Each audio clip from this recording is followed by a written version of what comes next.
Welcome to Finally I Choose Me, where purpose meets authenticity. So I'm so excited about tonight's conversation. I was just kind of laying around one day, and God was like, bring your kids on. Let's talk to your kids. No longer kids, but adult children. And I've had a lot of conversations with parents who are making the transition of, how do I, who once parented children, now transition and choose myself and allow them to be adults without interference. But also, several years ago, I'm a fan of Ayanna Van Zant. And one of the things she said was she didn't realize what type of parent she was until her oldest daughter died. And one of the things that the oldest daughter mentioned was that her mother was extremely mean, not available, emotionally disconnected, but yet she was fixing the lives of so many other people.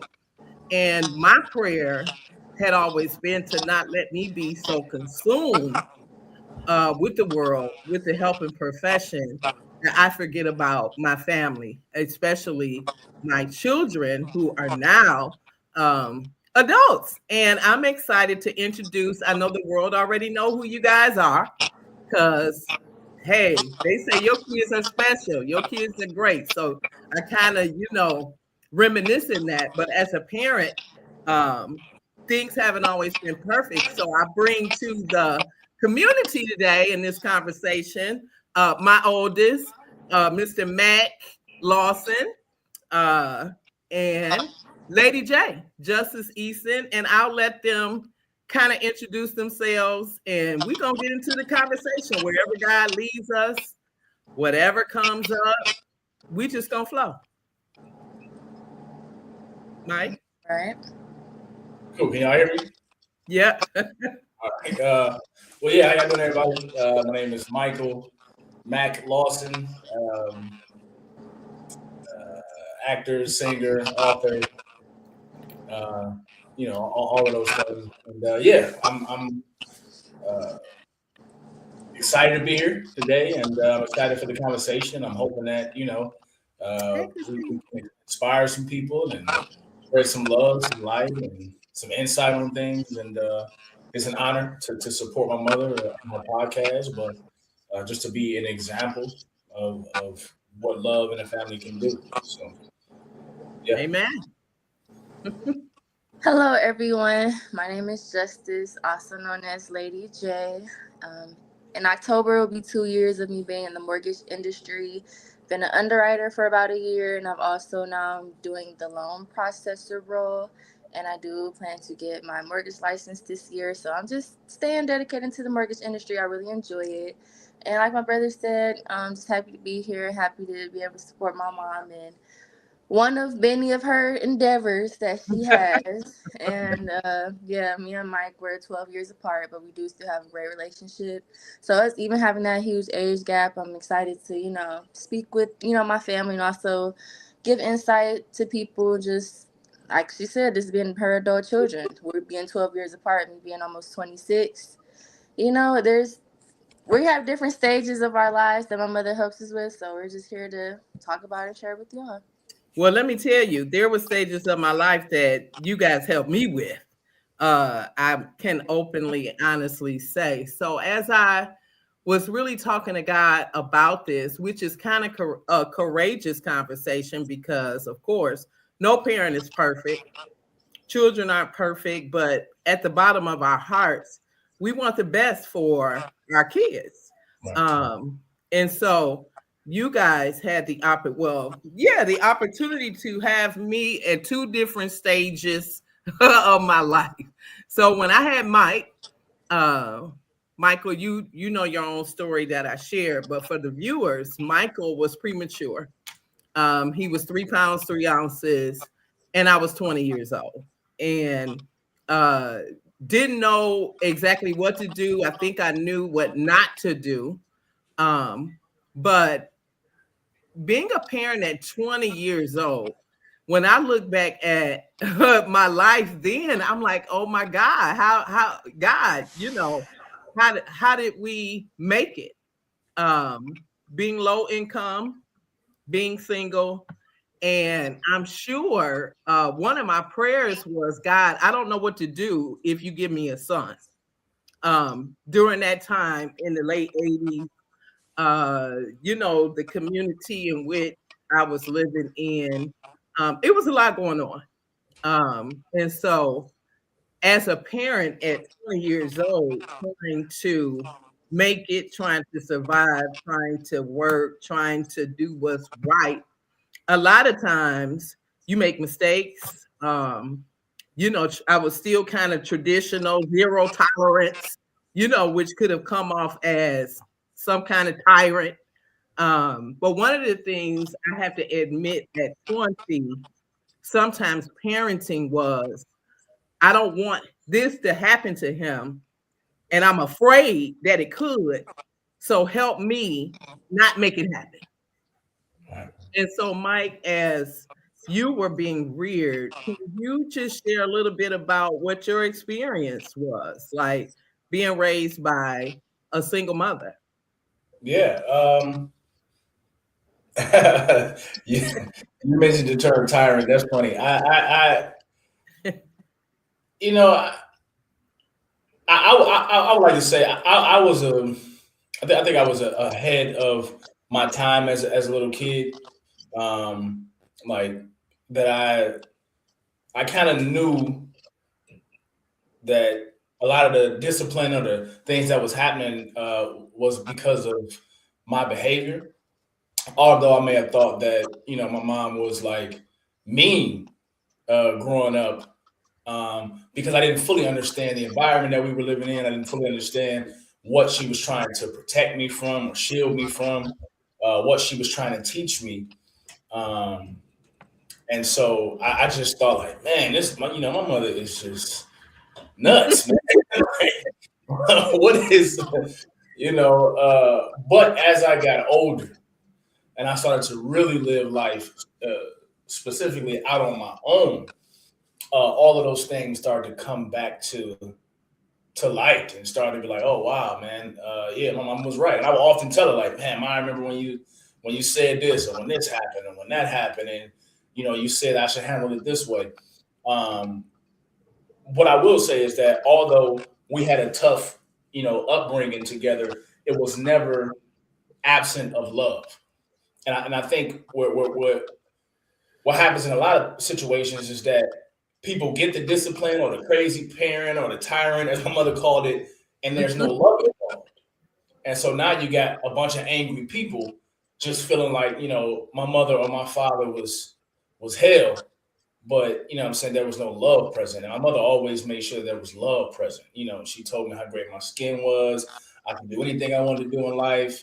That she would tell me she would rather her take me out and instead of the streets take me out.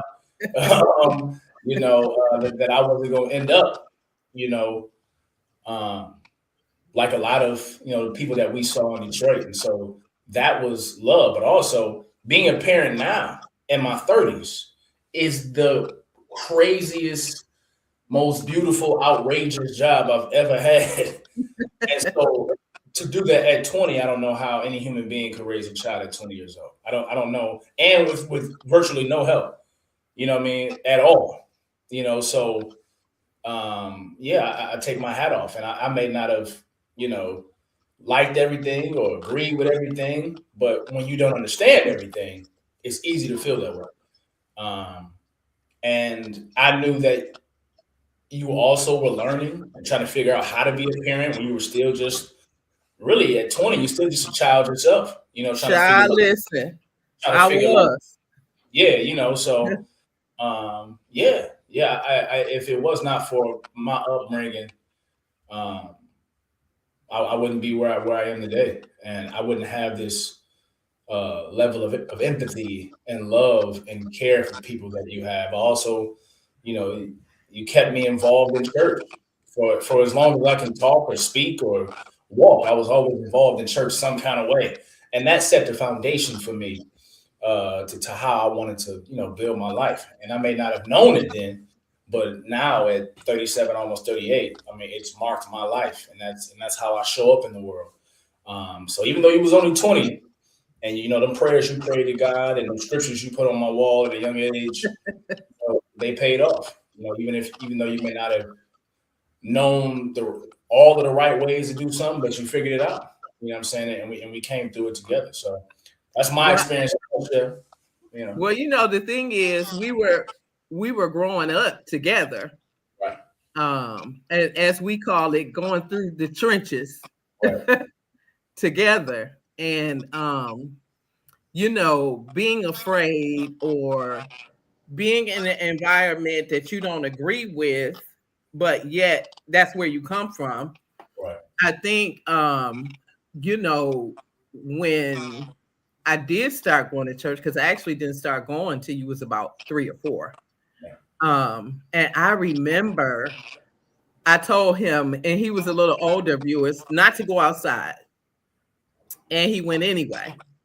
And when I pulled up home, because now my goal, get your degree before he get a certain age, I'm so full of stress that I remember throwing my shoe and it hit the wall.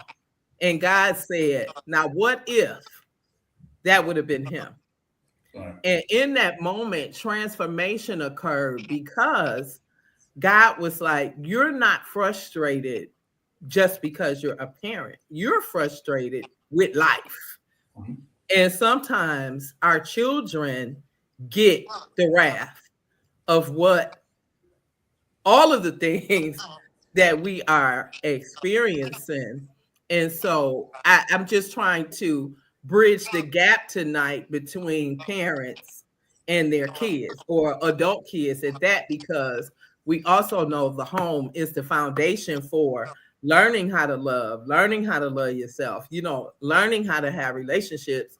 And if a parent is struggling for whatever reason, the kids see it or the kids know it. So Lady J, I was in a different phase of life when I had the honor of having you, so I was a single parent with Mike for a period of time. Then I got married, and then the Lord blessed me with Justice, who, listen, she was a different child. Like Michael was one way, that you'd be like, okay, he has some behavior problems. Michael and I started praying together every day, because I'm like, Lord, I don't know what to do, but this your child, we gonna pray. Right. Justice was born with her own way of doing stuff, like, and yet still not really understanding, even at 32, going on 33, I wanted to have a relationship with her that I did not have with my mother, which sometimes probably could be overbearing, or still, once again, fear is still present. And learning how to not operate out of fear as a parent, that's something only God can do. And so, Lady J, let us hear it from your perspective. 12 years later, different generation compared to Mike. Okay, where do I start? So yeah, like we know that it was a 12-year difference. And I mean, I can remember just growing up, just, always just being happy. Like my mom said, I always just did what I knew that I needed to do without really understanding why I was kind of so stern in what I knew I needed to do. I just feel like I always kind of had like a good moral compass. And the older I get, I really understand the true impact of my name being Justice.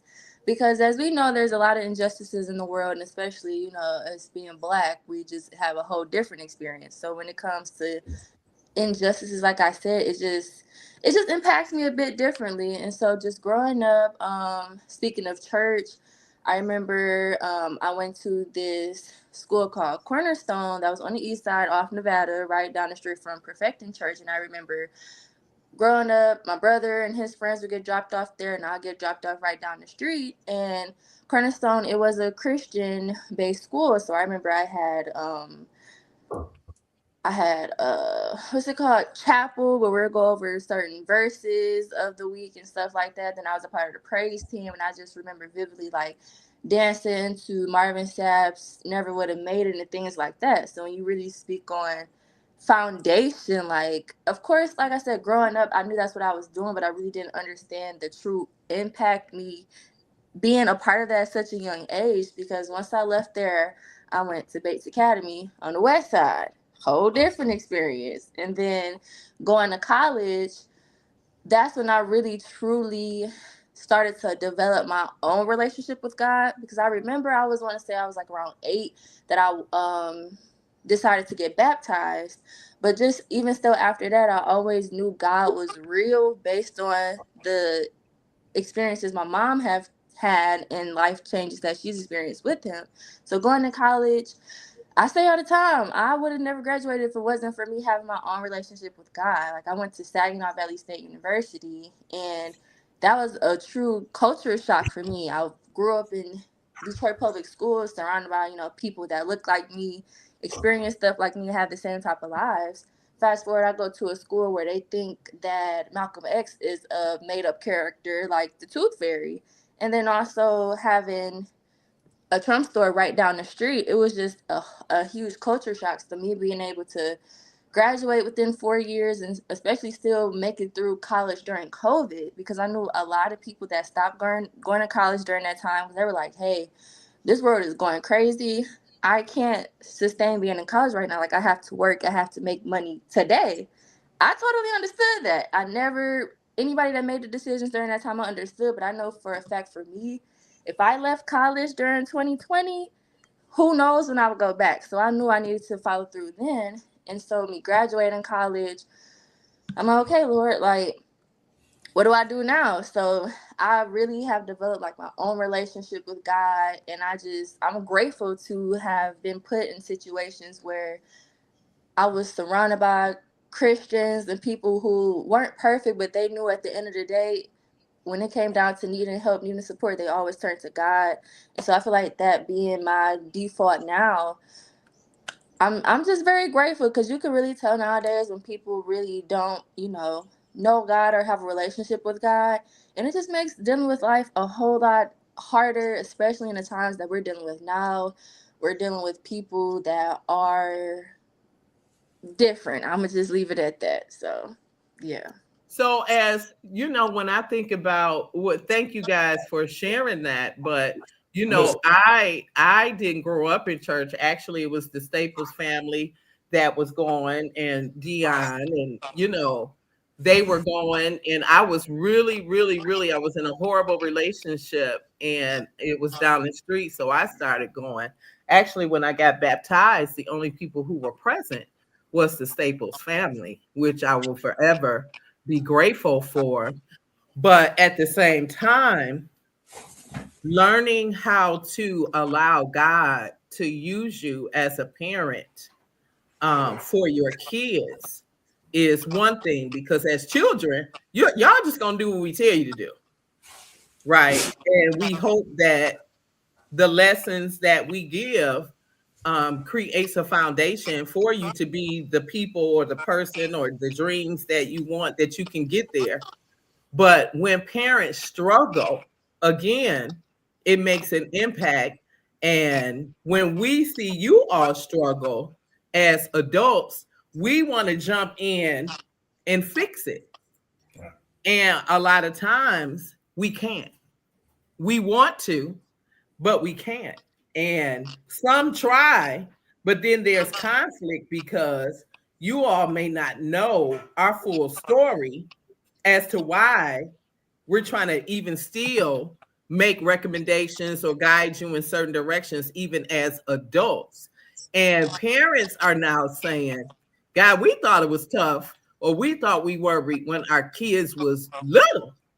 But now being free to the world for parents is even more, it can be even more stressful or worry even more, because we can't govern every step that you take or every decision that you make. So can you offer parents some type of guidance or direction on how do we manage that? Now we know God and we know we have to pray, but how do we communicate, so that you all will understand where we coming from, and then we can understand where you coming from? Because ultimately, as a mother, we just want the best for you. And then even as adults, sometimes we can see things ahead of you, Yeah.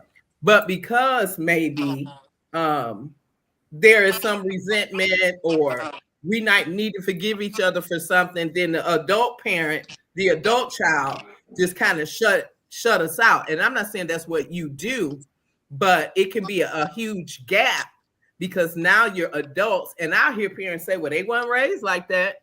You know what I mean? So what can you say to a parent who has adult children, how to help you when we know you need it and maybe you don't know you need it? What is it? How do we have that conversation, or how do we just fall back?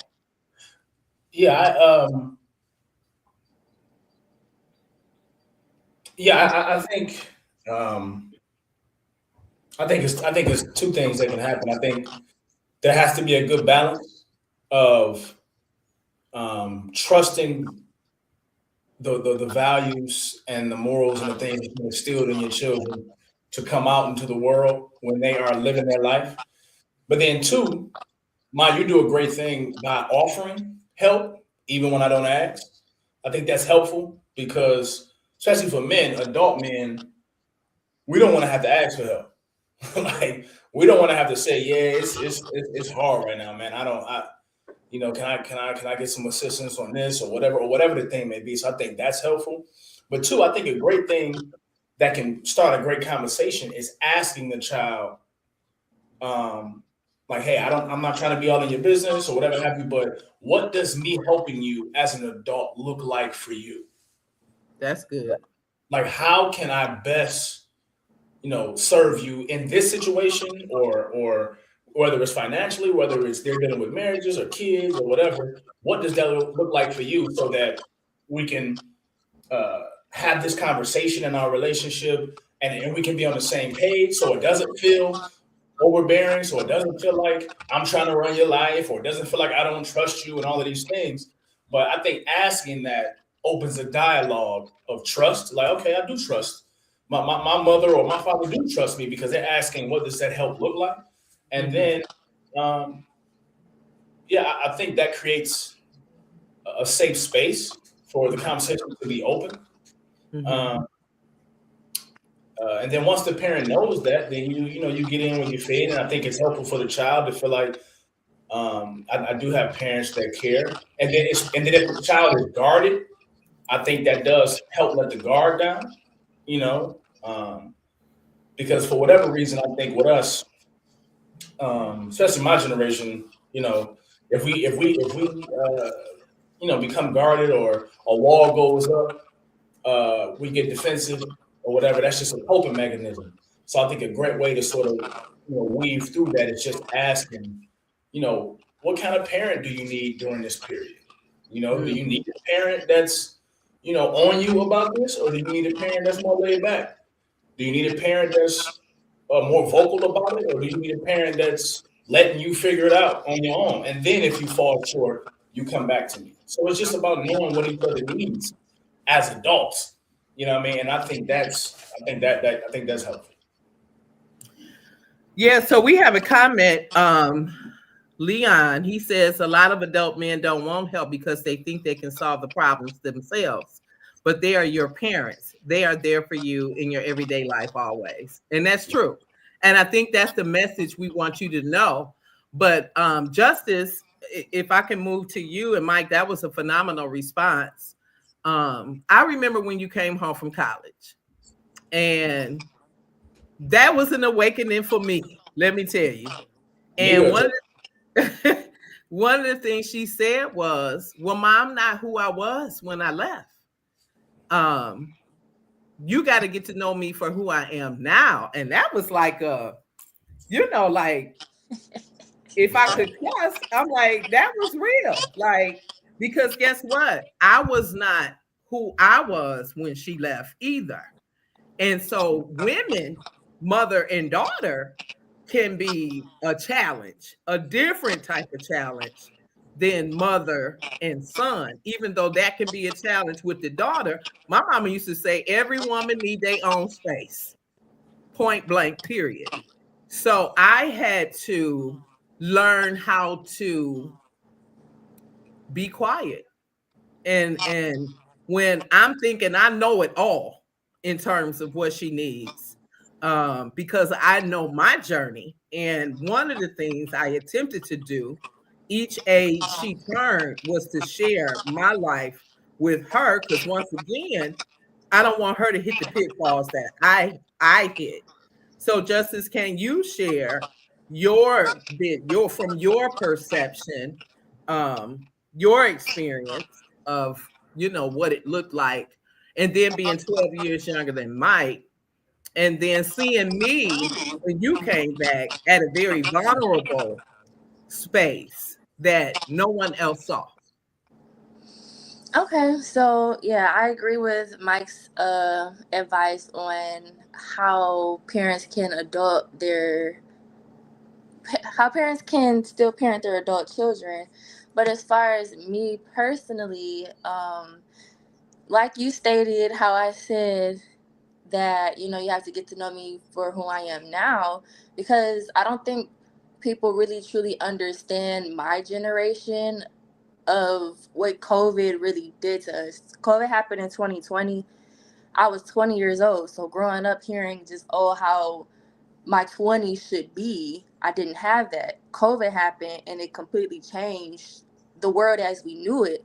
So my specific generation, our 20s is navigating COVID and life afterwards, versus every other generation before had their 20s to live how they were supposed to live, enjoy life to the fullest. But for us, it's like, okay, yeah, we can still enjoy life, but at the same time, no, we're all experiencing this at the same time of different ages within our lives. And so me coming back home, I remember I came back home during COVID and I'm still doing classes at the scheduled time frame, and then having to go back to college during COVID, and I graduated. It was a lot. So it's just, I needed a new way of parenting from that aspect, because it's like I said, all the ways or all the stories that I've heard, your 20s is for this and this. I don't have that. Like my 20s from 2020 to I want to say about 2023 was COVID and all the crazy world and America stuff that's been happening that, might have been a thing that's happened previously, but maybe not to this magnitude of intenseness. So it's like, I say all that to say, for my generation specifically, is parents need to have the open communication, but also really truly ask about their children's true mental health, because once again, no one's ever experienced what life is currently but my generation in our 20s. Like, we personally feel like us turning 26 this year, we still 23, 24 at heart, because COVID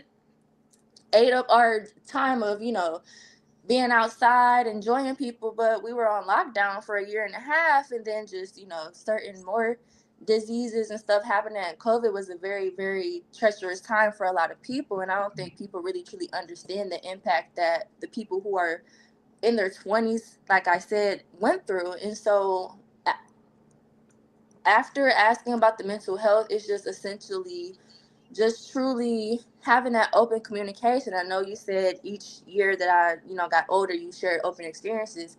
I feel like parents need to be even more vocal with their adult children on stuff that they went through, whether it was good, bad, ugly, or whatever, so the children can know that, hey, I may be going through stuff like this, but I'm not alone feeling like this. I'm not the only one that have done stuff like this before, because a lot of times children or adult children feel like, because they don't really know their parents' backstory, that they don't know what they're going through. The whole time the parents have gone through what they've gone through worse, but we don't know because we're not being told that. So I feel like the asking on the true mental health, having that open communication, but also just laying it all out there on the table, what they've gone through, to really have a closer connection with the children, just understanding that, hey, if I did this, I learned from this. Obviously, I don't want you to go through this as well, but you can understand that, hey, you can make it through. There's just certain changes that you need to do, whether it's, how you spend your time with people or doing certain stuff.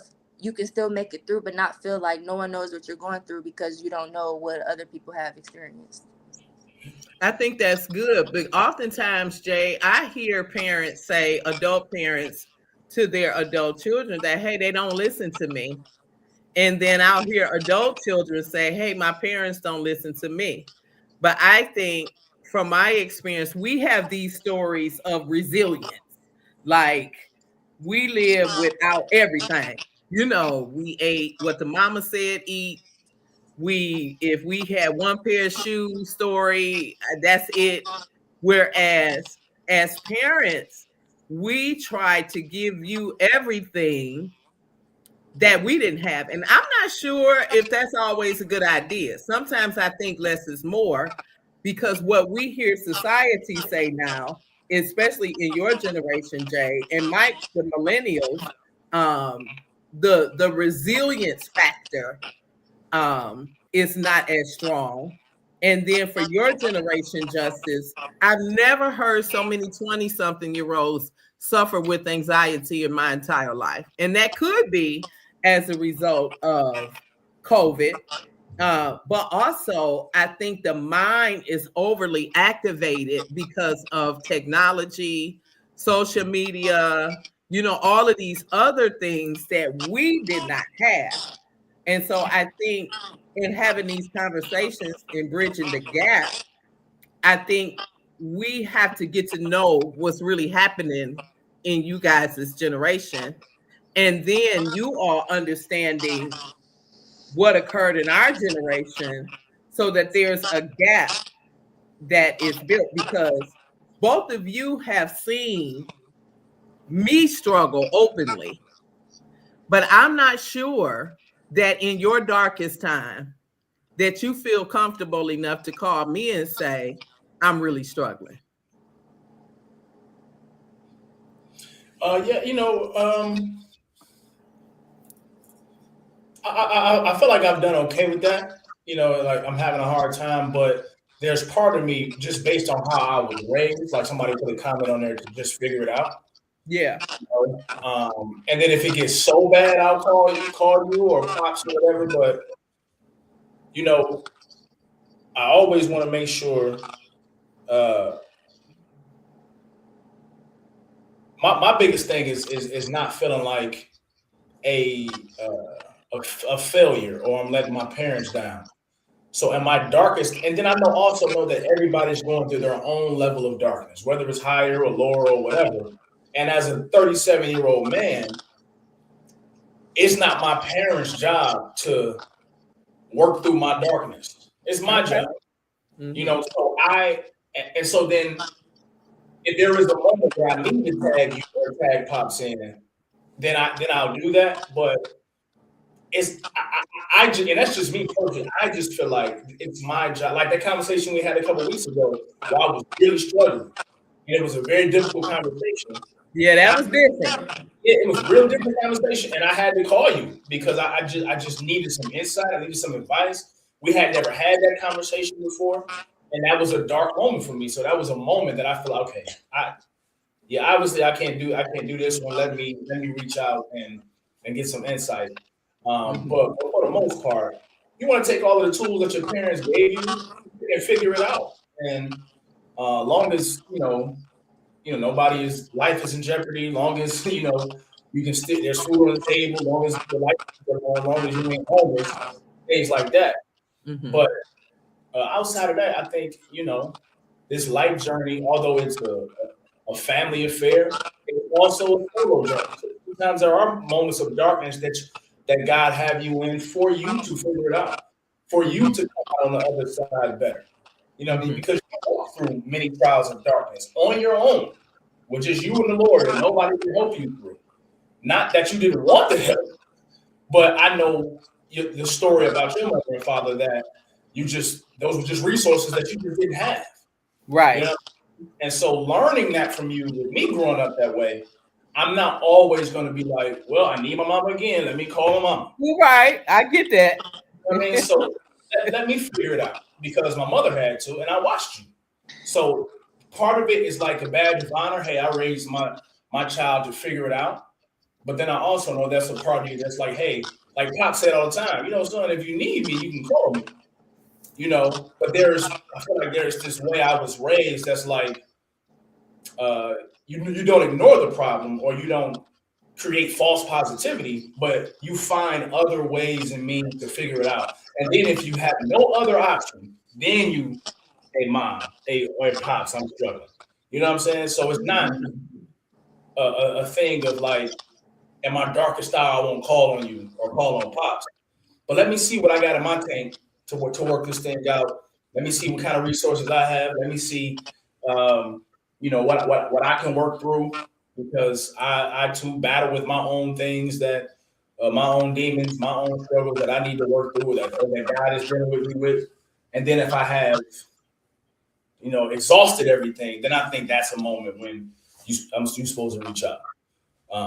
Long as I ain't homeless and long as, what I'm saying, your grandchild is, getting fed and, all the old things are in line. But if we'll be out on the street, you will be getting a call. What I'm saying? It's different. I think, I guess, because sometimes as adult parents, and we do go through our own thing, and sometimes parents feel not as appreciated. And I'm not here just speaking for myself. I've been working with people for many years.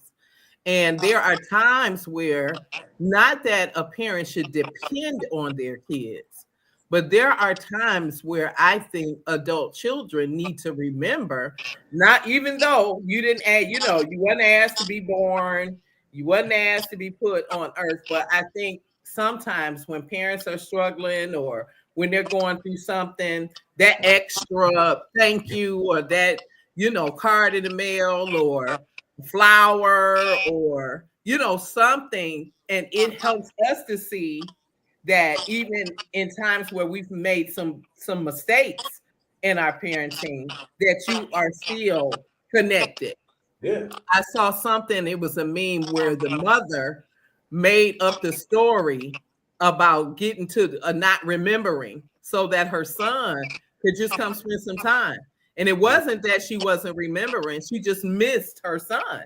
And so she created a scenario so that he would feel like he had to be there, when ultimately she just missed him. And I think life is so busy with adult kids, with your parents, that sometimes only on special occasions or holidays or whatever, then we come together, when we have to nurture still the relationship. Because one of my questions is, do you think adult parents can become friends with their adult children?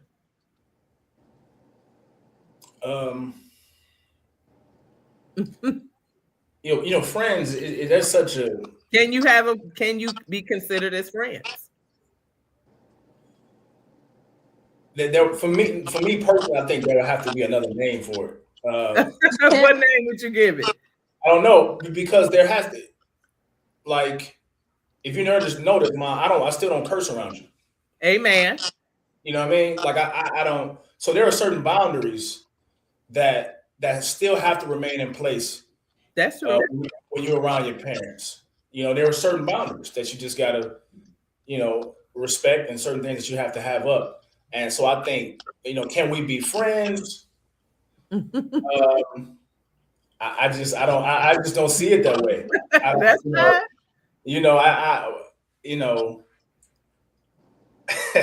Yeah. Same with pops. I don't, there was just certain things, like, because pops don't drink, so I won't have a drink. I won't have a drink in front of him. You know what I mean? Like, so there was just, but a friend I would. You know what I'm saying? So I just think that there has to be a certain boundary and a level of respect that never leaves. But I do think the relationship and communication and the way we spend our time can be can be different. Mm-hmm. Like for your birthday here, that felt like we had a ball. We got to, I'm saying, experience, each other in other ways. But we always do that when we hang out. But I don't be like, oh yeah, my mama, that's my friend. No, my mama, that's my mama. and there were and the reason I keep that like that is because I'm still the guy who, if I go out here and do something crazy, I'm still worried about what my mama would say. Amen. Still worried about what my mama would think about that. I get kind of choked up about that because, it means something to me what my name does out here because of what it means to you. Mm-hmm. And so I feel like, oh, my mama, that's my friend. You could feel like you could be a little more comfortable whatever you want in the world. And it's all good. That's just, she my homie now.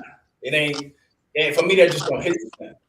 I get that. Justice, what do you think? Because I hear adults say, well, my mama was my best friend. My daddy was my best friend. So maybe not friend. But Justice, give me your perspective. So growing up, me and your mom, we were really, really close. It was just me and you for a long periodically time. And I feel like Mike said, it's not we're friends. I feel like you can have a good, open, honest relationship with your parents that still isn't friend. Because like Mike said, when you put the friend title, you get relaxed. And when you get relaxed, okay, yeah, you might be more open with your parent, but you still might lose certain levels of respect that still needs to be upheld with the parent. And I feel like sometimes, I know you say you're speaking on parents that, feel like they aren't appreciated or their children don't listen to them. I feel like you kind of have to, as the parent, really try to unpack where that's coming from, because I know a lot of times parents can still do everything right for their child, but the child can still end up going down different paths. I feel like as the parent, you kind of have to not try to feel like maybe you didn't like do your best or do all that you can, when it's a lot of other factors, especially adult children. If their child isn't, specifically living under your home, you don't know what they're doing. You don't know who they encounter. You don't know what their daily walk outside of their home is. And I feel like that has a lot to do with why there might be a certain disconnect from the child and the parent. And so, as far as the friend aspect, I agree with Mike. I feel like that can be a slippery slope of, not talking to them with the same level of respect, or, because they're your friend, you might feel like you could do or say whatever in front of them. And it's not a big deal, but at the same time, like, that's your parent. You only have, parents. You could have friends. You could have friends that are older than you that you might be able to have talks with and learn, how they got to where they are in a certain life. But as far as your parents being your friend, it got to be another word or something. I agree. Well, I get it. It was just a thought, that now that you're adults, but as I'm sitting here listening, it's two areas I want to touch because I know the time goes by really quickly. One, I want to touch blended families because yes, I was a single parent for a period of time. Then I got married when Mike was about 9, and blended families and step parents don't always get the respect or the recognition. And so I can't, even though I'm talking about me as a mother, I also want to mention that I got married and Mike had a stepfather that helped to nurture him, because one of the things I was clear about, I'm a woman, and I never answered to say I'm the woman and the man. No, I'm the woman. I could never be a man. And so he had a stepdad who today he still called Pops at 37 years old, that entered his life to help him in areas that I could not. But for the single mom who did not get married or don't have that person prior to him, at church they had the basketball team. Back then they had the junior deacons, and there has to be some man available to help nurture the young man into manhood. And so I didn't want to talk about parenting like I just rocked this all by myself. I did not. However, for the sake of, since it's my podcast, I'm focusing on me. And so I'm thinking about the word trauma. And I remember when a parent has an awakening, sometimes it's like, wow, I took my kids through this, or I took my kids through that, based upon a parent experiencing trauma. Um, and I think I said to both of you, look, if y'all went through anything because of my craziness, I do apologize. But I also think, and I can stand on that because my life ain't been easy. But I also think it's twofold. Yes, parents should, because trauma sometimes becomes a generational thing. But I believe that in this generation, we have broken the traumatic curses of the past. So that is not continually traveling through our family system. But how do you help adults who may be still carrying resentment of some kind towards a parent who experienced trauma because it just happened? Domestic violence, divorce is traumatic. I mean, our divorce impacted you, Mike, in one way, injustice in another. And a mother oftentimes feel extremely guilty because that's not the story that she had in her head for her kids. And so and therefore you have your struggle, the parent have their struggle, and everybody's struggling. So we have here, one of the viewers said that she experienced apologizing to her children also. I think that's a good thing, but for some, it does not preserve the relationship. What would you say to an adult child who is struggling from something that their parent did, rather intentional or unintentional? Yeah, that's a real one, man. That's a real one. I mean, I took the divorce extremely hard, which was traumatic for me. But I also had to learn that, that the oldest normally do take it harder. I didn't know that. I thought I was experiencing something abnormal. I'm a grown man. It's cool. I ain't even lived in Detroit, but when something like that happens, it's like your entire, it's like your identity is being ripped apart. You know what I mean? And I think what's been helpful for me is finding language for the things that I've dealt with. Language, because if you have language for it, then you can figure it out. Sometimes we're dealing with so many different traumatic things at once that we don't know what they are. And then that's what creates the anxiety, the depression, the suicidal thoughts, the identity crisis, all these different things, because we haven't found language for them. And language is the most important thing. Okay, what am I going through? Like what actually is the thing? And something that's helpful is naming that. Like if your parent, speaking to the adult child, if your parent did something specifically, like in detail, that created some trauma for you, then you have to speak that thing and you have to talk to them about it. As uncomfortable as the conversation may be, you have to get that out because that trauma lives in your body and it affects you physically. Like it actually affects you. It affects your sleep. It affects how you communicate, how you speak to people. It affects how you receive information. It affects how, you deal with, if you have children, your children. It affects how you deal with, your spouse or your lady or whatever. And so I think it's important to find language to identify the trauma. Because me and you had a conversation about, when I had a report card that was, a horrible report card and your reaction to that, and you apologized for it. And I didn't realize that was one of the things that I had been holding on to for years. Mm-hmm. It wasn't until you called, you had a therapy session, and you called and you was like you said, if there's anything that I did when I was raising you that you feel like harmed you or caused you some trauma, whatever, I sincerely apologize. And if you can name it right now, you can tell me. And then that's when a light bulb went off. And I was like, well, hey, one situation, man, was off the chain. Like, and you was like, I remember that. But you explained that I was just so angry. I was going through this, I was going through that. I didn't know what this and that and third. I was, you was in your 20s. You was like, it was just, life was just really hard.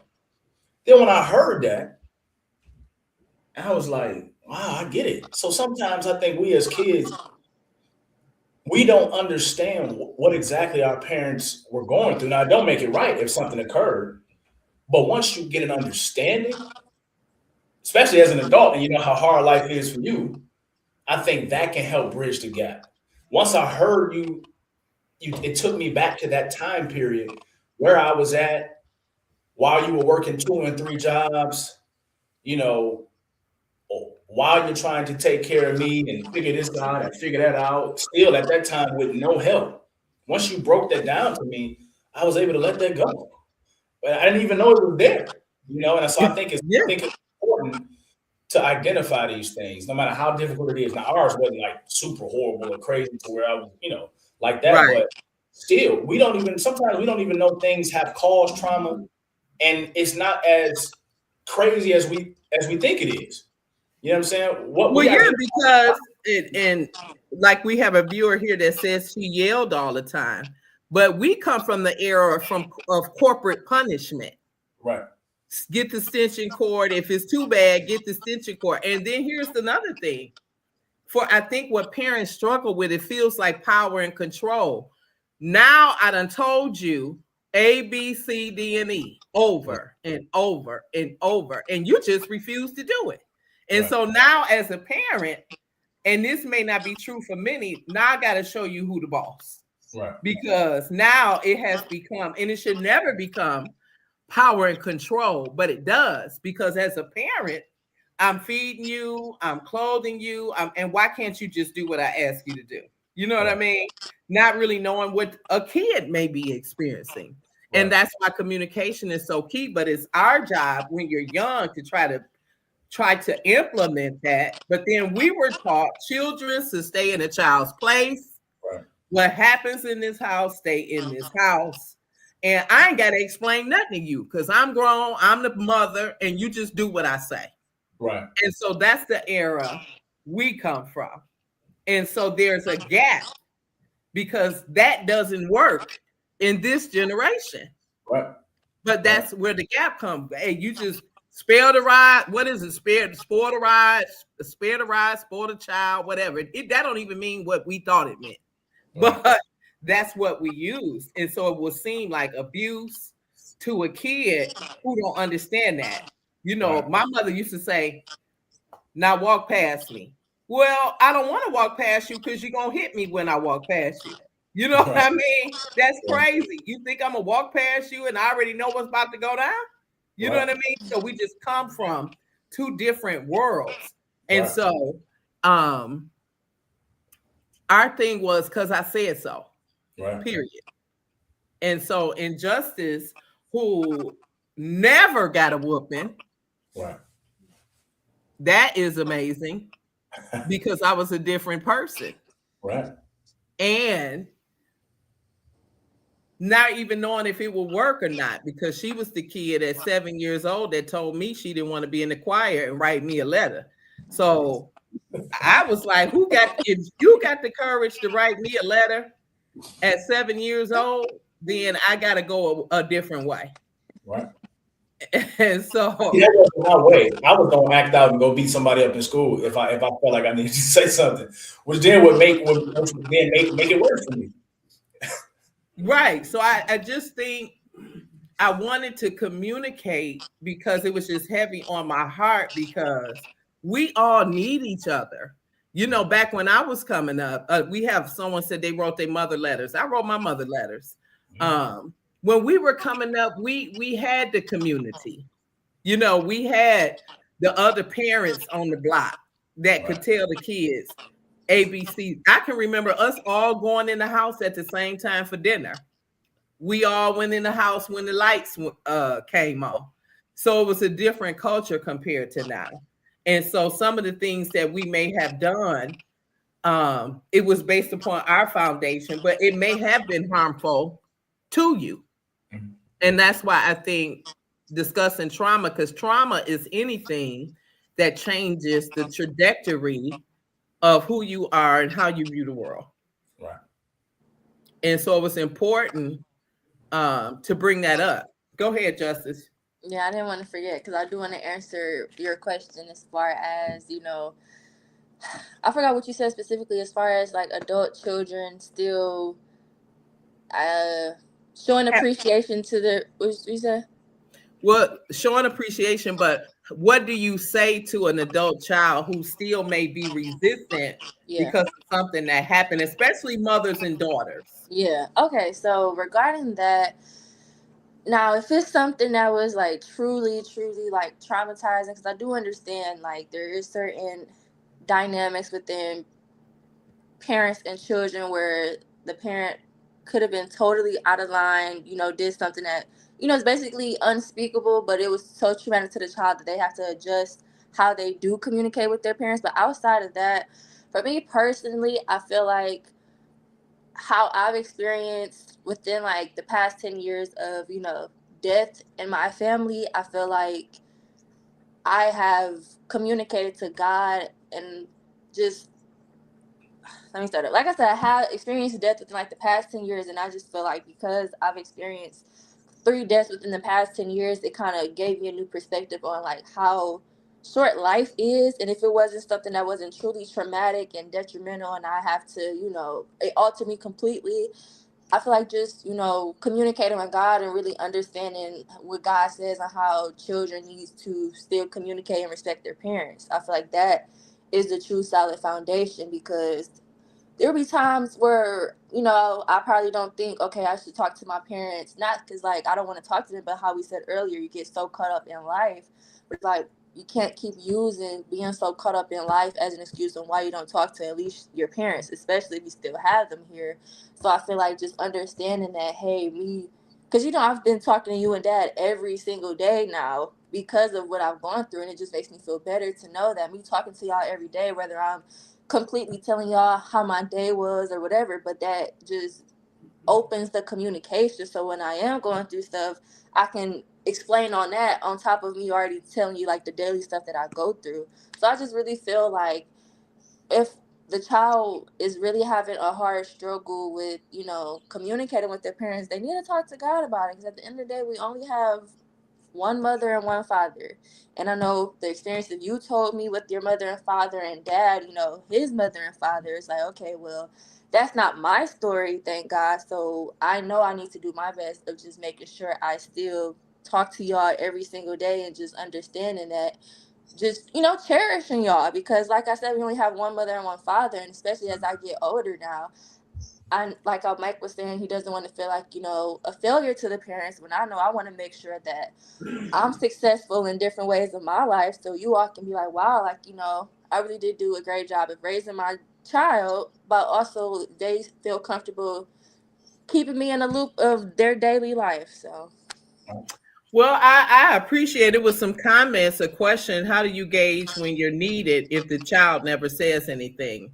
I think that's what we're saying. They said they gotta let you know if they need you.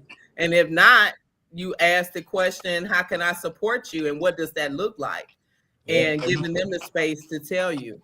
Um, and so I what a parent wants, and I want to say this to you guys, it's just that you're happy, that your life is full of the joy that you desire, whatever that is. Because we only have, I was watching Max Steamy Yeah. from Baby Listen, and he said, and I know we're gonna have some announcements before we go. What he said hit me today. He said, live now. Live now, because we can't do anything about the past, and we don't know what the future will bring. And he was talking to his children on the Netflix. And that really, not even knowing that was going to happen before this. And so we have to be intentional about what we're saying, how we spend our time, how we just forgive. And that's every day, because we're not perfect. and continue to work on bridging the gap to get to know each other, because relationships, we just have to keep getting to know each other. I'm not who I was 5 years ago, and vice versa. And so he said, live now. And whatever that means for you, that's what you do. And I promise that's what I'm trying to do. I said, Lord, I'm quitting that job. That's it. Anything that's interfering with me living now, Right. it gotta go. Mm-hmm. Yeah. And so Latoya has some announcements. I want to thank you for y'all. Just said y'all could have told me, Mom, we not getting on that podcast. Y'all could have said that, but you didn't. And I appreciate just having this conversation. And for everyone who tuned in, I just think this is a conversation that needs to continue in various areas, because it's what we need to do. Communication is the foundation for any relationship. And as life changes, as I get older and finer, uh, you know, I ain't who I used to be. I'm a little slower, but I'm in God's hands, and his purpose for me has not ended. I'm just really getting started.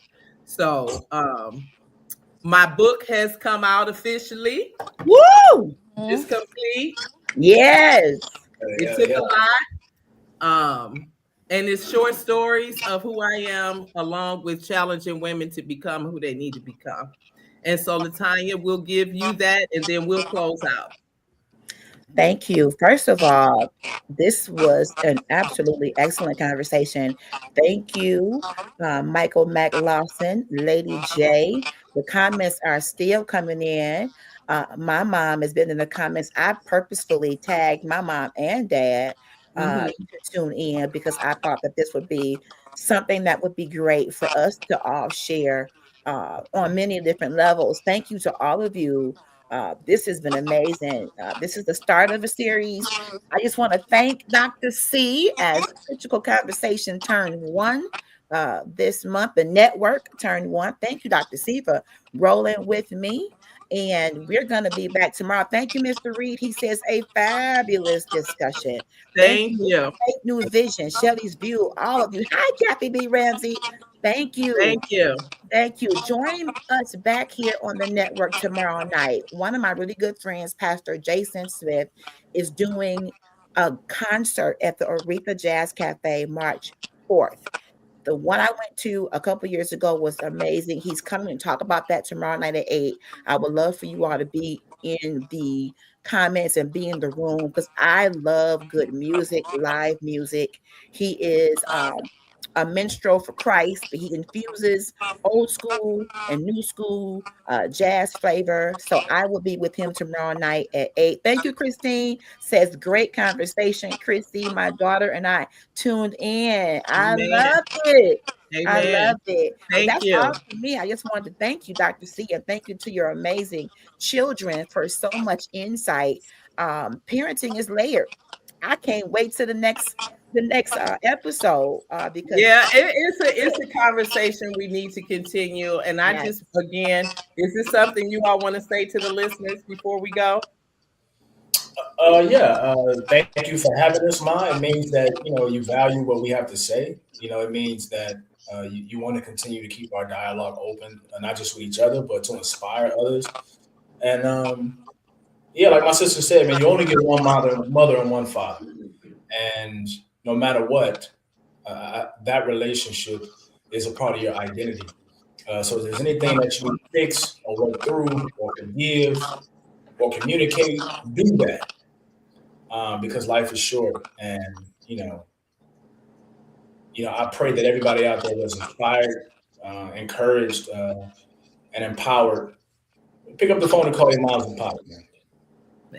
Amen. Because if I could, I would. And I want to thank Critical Conversations for rocking with me and all of my waiting to the last minute coming up with stuff for us to do and talk about. Justice, you got something you want to say? I do want to thank everybody for joining in, because like I told my mom, I don't think I've ever even seen like this type of conversation with parents and their adult children. And just be more open with your parents because they are ready to help. So if you kind of are more vocal with them and just what you're going through, they may be able to kind of give you a little bit more insight as the conversation flows versus them trying to tell you, hey, 1 2 3, do this, don't do that, because some children might not be as receptive to that versus if it's just flowing in a conversation. So just working on the open communication and talking to your parents as much as you possibly can. All right. And thank you, Miss Shelley View, for joining us and giving input. This is Finally I Choose Me, where authenticity meets purpose. You all have a good night and thank you for joining. All right.